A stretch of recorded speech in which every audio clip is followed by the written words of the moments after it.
तो आज मैं आप लोगों को पूर्णांक के बारे में बताएंगे। पूर्णांक क्या होता है, व्हाट इज इंटीजर्स। आपको व्हाट इज इंटीजर्स के बारे में बताएंगे, पूर्णांक क्या होता है। तो बच्चों, पूर्णांक क्या होता है, इसको सीखने के लिए हम लोगों को पहले जानना होगा संख्या, धनात्मक संख्या, ऋणात्मक संख्या, जीरो, और इन तीनों के समूह को ही हम लोग पूर्णांक कहते हैं। और पूर्णांक जानने से पहले धनात्मक संख्या किसे कहते हैं, ऋणात्मक संख्या किसे कहते हैं, इसको समझना होगा। ऐसे आप लोग संख्या के बारे में जानते हैं। जैसे प्राकृतिक संख्या की अगर हम बात करें, प्राकृत संख्या, प्राकृतिक संख्या क्या होता है, 1 2 3 4 5 6 etc. This is called natural number और प्राकृतिक संख्या, नेचुरल नंबर। और अगर हम प्राकृतिक संख्या में शून्य को, जीरो को शामिल कर दें तो वो पूर्ण संख्या बनता है। क्या बनता है, पूर्ण संख्या। पूर्ण संख्या। जैसे पूर्ण संख्या किसे कहते हैं, है ना, पूर्ण संख्या, जिसको इंग्लिश में हम लोग कहते हैं होल नंबर। क्या कहते हैं, होल नंबर। Whole number. तो होल नंबर क्या होता है, जब इस प्राकृतिक संख्या में हम लोग, गिनती की संख्या में हम लोग शून्य को शामिल कर दें तो ये हो जाता है पूर्ण संख्या। 1 2 3 4 5 6 7 इससे 2-3 आप लोगों का एग्जाम में, नवोदय एग्जाम हो या सैनिक एग्जाम हो, सिमुलतल्ला एग्जाम हो, आरएमएस का हो, है ना, इन सभी में आप लोगों से ऐसा भी पूछ सकता है, सबसे छोटी प्राकृतिक संख्या क्या है, सबसे छोटी पूर्ण संख्या क्या है। तो सबसे छोटी प्राकृतिक संख्या 1 हो जाएगा, सबसे छोटी पूर्ण संख्या 0 हो जाएगा, 0 हो जाएगा। अब हम लोग देखते हैं कभी कभी एग्जाम में क्या करता है कि आपको पूर्णांक पूछता है ना, कि ये धनात्मक संख्या, ऋणात्मक संख्या या दो संख्या को दे देता है, उसका प्लस माने दोनों का जोड़ पूछता है या दोनों का माइनस पूछता है। तो इस तरह से हम लोग देखते हैं बारी बारी से।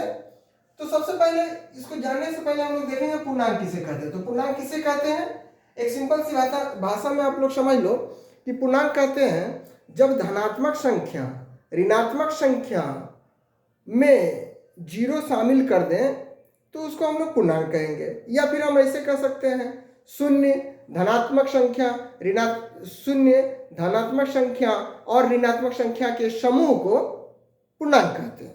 ठीक है, तो हम लोग देखते हैं कि इंटीजर्स किसे कहते हैं। अगर इसका एक सिंपल भाषा में हम लोग डिफिनीशन लिखें तो क्या लिखेंगे, शून्य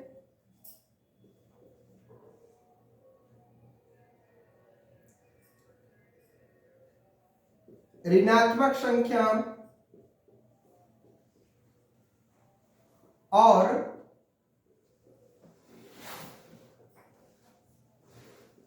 धनात्मक संख्या के समूह को पूर्णांक या इंटीजर्स कहते हैं। पूर्णांक या इंटीजर्स कहते हैं।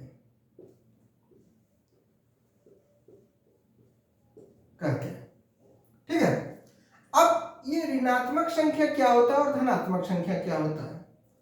धनात्मक संख्या,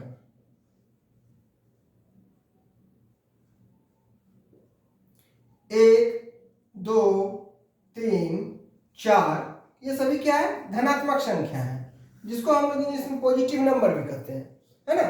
इसको हम लोग ऐसे भी लिख सकते हैं, +1 +2 +3 +4, है ना। और ऋणात्मक संख्या क्या हुआ, निगेटिव नंबर,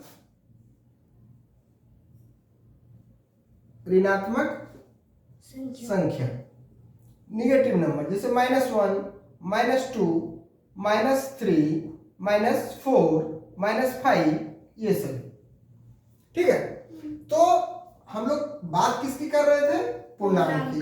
तो पूर्णांक हम लोगों के पास आ गया, शून्य, ऋणात्मक संख्या और धनात्मक संख्या के समूह को पूर्णांक कहते हैं। Have you any doubt? No. कोई डाउट? चलिए ठीक है, अब हम लोग देखेंगे कि इसमें इसको हम संख्या नंबर लाइन पर कैसे हम लोग दिखा सकते हैं, है ना? इसको रेखा पर हम लोग कैसे प्रदर्शित कर सकते हैं, दिखा सकते हैं।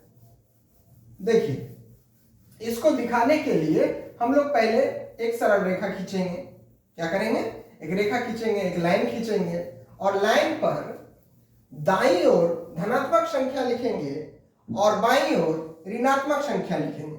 जैसे ये मान लीजिए एक लाइन है, ठीक है, ये एक लाइन खींचे हैं, बीच वाला भाग में 0 और 0 से दाएं तरफ धनात्मक संख्या रहेगा और बाएं तरफ ऋणात्मक संख्या रहेगा। जैसे 1 2 3 4 5, -1 -2 -3 -4 -5। अब देखिए, इसमें आपको समझने वाली बात क्या है कि ये जो जैसे जैसे हम लोग दाईं ओर बढ़ेंगे, है ना, जैसे जैसे हम लोग दाईं ओर बढ़ेंगे, दाईं ओर बढ़ेंगे, है ना, दाईं ओर कहने का मतलब है राइट हैंड साइड की ओर, राइट हैंड साइड की ओर जैसे जैसे हम लोग बढ़ेंगे वैसे वैसे इसका वैल्यू क्या होगा? इंक्रीज होता जाएगा, इंक्रीज होता जाएगा, है ना, माने बढ़ता जाएगा, बढ़ता जाएगा। और जैसे जैसे हम लोग बाईं ओर आएंगे, अगर मान लीजिए हम लोग यहां से इधर आए तो क्या होगा?